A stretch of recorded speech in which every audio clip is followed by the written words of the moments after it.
So tinitingnan mo lang kasing picture, may nakita kang basura, basura ang dahilan. I don't think so. There must be another problem, another reason kung bakit nagkaganon yan. We have to address that right here, right now. Hindi po yung magsasalita ka lang na basura, tapos hindi pa ako na inform.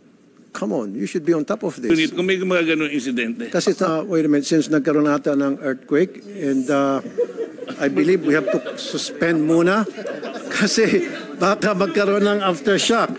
So notices and invitation for the next succeeding meeting will be sent accordingly, there being no other matters. For all the hard work po. Thank you so much po. Thank you, Secretary. Now, Parañaque flooding, DPWH.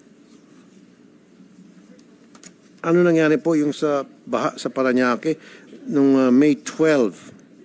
Severe flooding in hit barangay Moonwalk in Parañaque on May 12, reaching chest deep in some areas. Akala ko ba billion ginagastos natin sa flood control. And yet, dito sa Parañaque, naging parang dagat yung isang area doon dahil sa flooding. Yes po, Your Honor. Ano nangyari sa mga flood control natin na budget? Yes po, sir. I think po it can be best answered po by our Assistant Secretary for Regional Operations in NCR. We have here with us po si Asek Malaluan. I would like to recognize the presence of Senator J.B. Ejercito. Senator J.B., thank you for coming. Okay, sino mag-address muna nun? Si Asek? Okay. And Asek, please identify yourself. Ano po, Asek po kayo ng? I'm Assistant Secretary Loretta Malaluan of DPWH for NCR Operations. For NCR Operations. Explain to us yung nangyaring flooding dyan sa Parañaque noong May 12, Asek. Ba't nangyari po yun? What happened? Sino po may pagkukulang dito? Sir, Mr. Chair, as we can see, ito po yung sa Barangay Moonwalk, Parañaque, sa Multinational Village. And kung makikita po natin, there are, isa po sa Ma'am, diretso nyo na kami. Huwag na kayo magpasikot-sikot. Tell us straight up front. Anong nangyari dyan? Bakit nagkaganon? Huwag nang pagpaligoy-ligoy, please. Meron pong mga nakita tayong mga basura po at mga dito sa ating mga daluyan po ng tubig dito sa ating Parañaque, and we are now addressing po. So you're blaming yung basura. Saan galing po yung basura? Saan nagkaroon ng clogging? Actually po, medyo hindi po ako na-update dito sa... Well, you should have been updated. Yeah. Kayo po ang operation sa NCR. So tinitingnan mo lang kasing picture, may nakita kang basura, basura ang dahilan. I don't think so. There must be another problem, another reason kung bakit nagkaganon yan. We have to address that right here, right now. Hindi po yung magsasalita ka lang na basura, tapos hindi pa ako na inform. Come on, you should be on top of this. Yeah. Kasi sa operation po kayo, ma'am. Also with us is the regional director. Oh, ipapasa mo na naman ako. Kanina pinasa ka sa... Nagpapasa-pasa na kayo ng bola. Yes. Come on, may budget tayo ng bilyones sa flood control. Ano na nangyari? Dito sa mismong Parañaque, NCR, nagkaba hanggang chest deep. Oh, we are addressing na po itong problema na ito. I know you're addressing, but we need to know, the public needs to know, bakit nagkaganon? Anong cost para naman maiwasan natin sa ibang lugar? Go ahead, Senator. Tanong ko lang, Mr. Chair, with your indulgence. Asek Malaluan, meron po bang may pumping station ba rito? Meron po tayong mga pumping stations. Was it working during the time or hindi? Or nag-clog yung pumping station dahil sa mga basura? Was it working? May tao ba? Baka na... Meron tayo pong mga pumping stations sa Parañaque, and yung isa po nating inaano na booster pump po natin is right now hindi po working dahil po inaayos nga po natin. So yun ang rason siguro. One of the reasons and probably this one. So hindi gumagana yung isang pumping station. Opo. I know that for a fact, Mr. Chair, kasi yung sa San Juan, nung mayor din po at congressman, may mga basin kami. No, we really need pumping stations to be working para mailabas yung tubig. So, siguro yung sino bang in charge ito? MMDA, di ba? Pag flood control, ang nagmaman? Yes po, may mga portions po ng mga pumping stations natin na ang MMDA, but there are certain pumping stations po na still being managed by DPWH and by the LGUs. Siguro para please submit a report to the committee para malaman din ni Mr. Chair kung ano ba nangyari. Was it a pumping station that was not working, or yun nga, ano pong rason? Kung basura nga talaga. Minsan talaga, Mr. Chair, nako, nung naglilinis kami, nung mayor ako, minsan magugulat ka. Ang nakukuha namin, katre, nako, ganun kalalaki. So, please submit a report para magkaroon ng idea din ng chair. No? Tsaka yung pumping station, especially during wet season, lalo ngayon, rainy season, kailangan lahat yan working na. Diba? By now, Mr. Chair, dapat lahat ng pumping stations in this area should be working kasi otherwise talagang mag-iimbak ang tayo. Thank you, Mr. Chair. Thank you, Senator JV. Meron kang opening statement? Mamaya, Mr. Chair, I just like to clarify some things, no? Kasi meron ho tayong kapipirma lamang ni President Marcos, no? Yung pong Motorcycle Crime Prevention Act, no? It's a good thing that the Executive Director is LTO here, Greg Puat, so that we can clarify kasi po may mga misinformation na lumabas sa riding community. Yung grupo po nung parehong paborito tayo, Mr. Chair, hindi ko na sasabihin, baka sumikat pa. Pero they're creating misinformation that yung pong transfer of ownership ay dito lang sa batas na ito. But in actuality, doon pa yan sa Land Transportation Code of 1964. Siguro, Attorney Greg Puwa, can you clarify that ito pong transfer of ownership has been in the other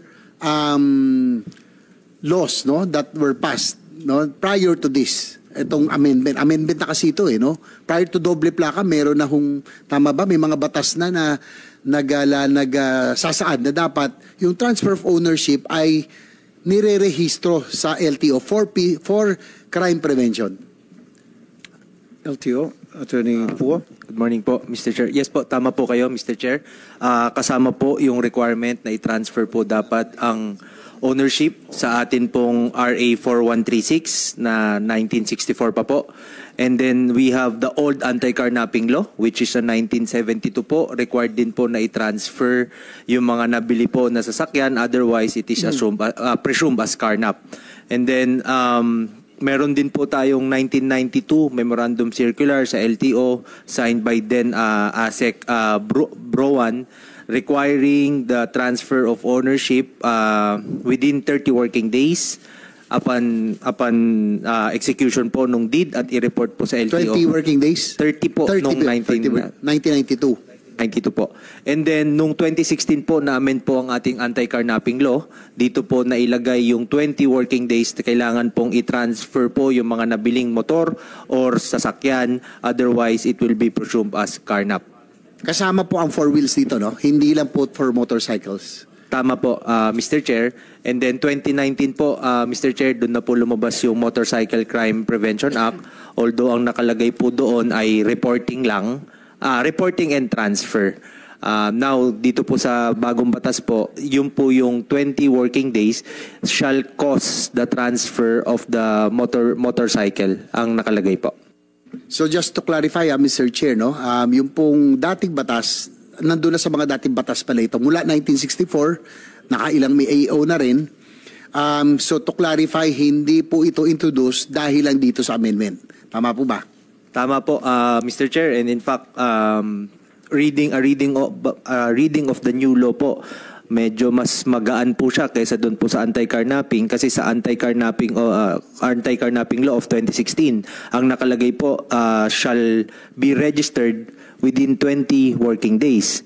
Ang nakalagay po dito sa 12209 which napag-usapan po dito sa Senado shall cause the transfer within 20 working days. So yung shall cause po, isimulan mo pero hindi, because we know for a fact that they are outside the control of the buyer, yun po, shall cause the transfer within 20 working days ang nakalagay po. Pero pag when you say 20 working days, kung isasama mo yung weekends, that's almost 1 month, no? Tama. Tama po, Mr. Chair. Kasi po, Mr. Chair, just to, thank you for this opportunity kasi nagpapanik ho yung ang riding community. Akala po nila na yung motor lang po ang saklaw nito. So magandang clarify po ni Attorney Greg Pua, ang aking Executive Director, that 4 wheels is also included because of the anti-carnapping law. No? At ang maliwanag din na yung 20 working days, that is almost 1 month. Di ba? And ano ho ba ang rasyonal? Bakit kinakailangan mag-report? Diba? Dati kasi, bakit daw yung iba, dati akala nila kagawian na hindi patong-patong ang deed of sale. No? Bawa first owner, second, third, deed of sale lamang, open deed of sale. So, bakit ho hindi na-implement yung dating batas na kailangan ma-register yung phone transfer of ownership? Tama po, yun na nga po, Mr. Chair, dahil sa nakaugalian, and we are very happy po na very specific po yung ating Motorcycle Crime Prevention Act nitong na recently signed by our President. At least now, we have a clear guidance po nung sa mga gagawin po ng mga nakabili at nakabenta ng sasakyan. And siguro sa PNP, kaya sa General Matas, meron ba HPG rito? Jermata, ang concern po kasi ng riding community, ang tagal ho daw ng proseso. No? Alam po naman natin, may HPG clearance, meron pang sa LTO. So, yung LTO kasi, nag-propose sila, magkakaroon sila ng amnesty para po malinis na ang mga records, no? Kahit na yung inaalala ng iba na namatay na yung may-ari, first owner, iba nawawala. So, Attorney Greg Pua, tama, magkaka-amnesty program tayo para maging malinis ang records? Tama po, Mr. Chair. Meron po tayong fina-finalize ngayon na ilalabas na guidelines na para po sa mga motorsiklo na nabili before the effectivity of the new law, magbibigay po tayo ng not only 6 months po, Mr. Chair, ang inakalagay po sa ating draft ay 6 months upon effectivity of the MC or the next registration po, Mr. Chair. So kung yung next registration mo po ay 9 months from now, within 9 months pa po yung i-transfer mo na yung nabili mo na sasakyan. And with regard naman po doon sa nawala na yung deed of sale, patay na yung owner, meron din po tayong, doon din po sa MC na yon, pwede na pong mag-execute yung nakabili ng isang affidavit na magpapatunay na nasa kanya na po, sa kanya yung sasakyan, considering po na under our civil code, possession of a movable property such as a motorcycle or motor vehicle, you are presumed to be the owner of that movable property. So yung agam-agam ng ilang riders na baka maging problema yung hindi nila mahanap, nawala na, namatay na yung may-ari, nasa probinsya, just with the proof of ownership ay pwede na nila ma-transfer yung kanila pong registration sa pangalan nila.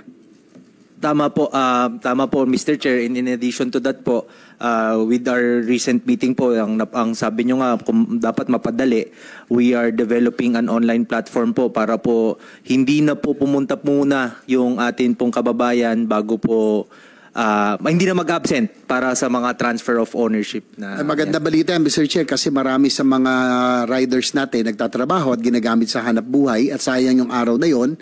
So magandang balita, and thank you for LTO na magkakaroon sila ng online processing para hindi mawalan ng working, kumbaga yung sayang din yung sweldo, no? At nakikitain. So yan po, maliwanag, magkakaroon tayo ng online payment, magkakaroon pa ng amnesty. General Mata, sa HPG naman, from your point of view, yung pong nakagawian na open deed of sale lamang, no? Minsan second, third owner, fourth, pang-apat na sali na, open deed of sale. Paano yung palimbawa, may checkpoint o ano man, kailangan dala nila lahat yun para ipakita na sila na yung panghuling owner. Hello, sir.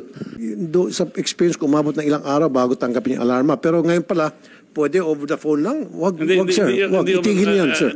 Correction, sir, hindi over the phone. Kasi kung meron lang halimbawa si Juan, kagalit niya si sir. Pedro, ipapalarma niya sa ni Pedro over the phone. Sabi niya, sige, okay, no problem. Through an officer, sir, over the phone, pag nag-request sa akin, police officer, siya ang garantor eh.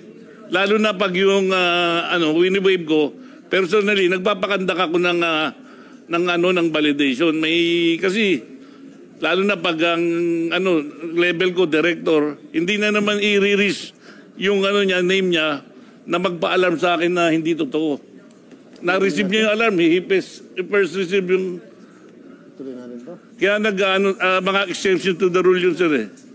May mga ganun exception to the rule. Mag-a-act ako kasi pag once hindi ako mag-act, i-blame niya ako eh. Kung valid intelligence information na kidnapping in progress, ito yung plate number ng sasakyan, pwede, may initial information ka, pwede na yun ang basis mo. Pwede yun pag in progress. Tapos, kapwa niyo police, tumawag sa inyo. Yes, sir. Carnapping in progress, i-alarm niyo, ito yung numero ng plaka, etc. Agad-agad i-alarm niyo. Pero pag civilian po, tumawag sa inyo over the phone, huwag niyo po i-alarma. Binabalidate, in fact, sa text 2920 natin before, sir, di ba? Kasama yan mga ganyan complaint. Pinapabalidate, sir, sa lower unit kung may mga ganun insidente. Wait a minute, since nagkaroon nata ng earthquake, and I believe we have to suspend muna kasi baka magkaroon ng aftershock.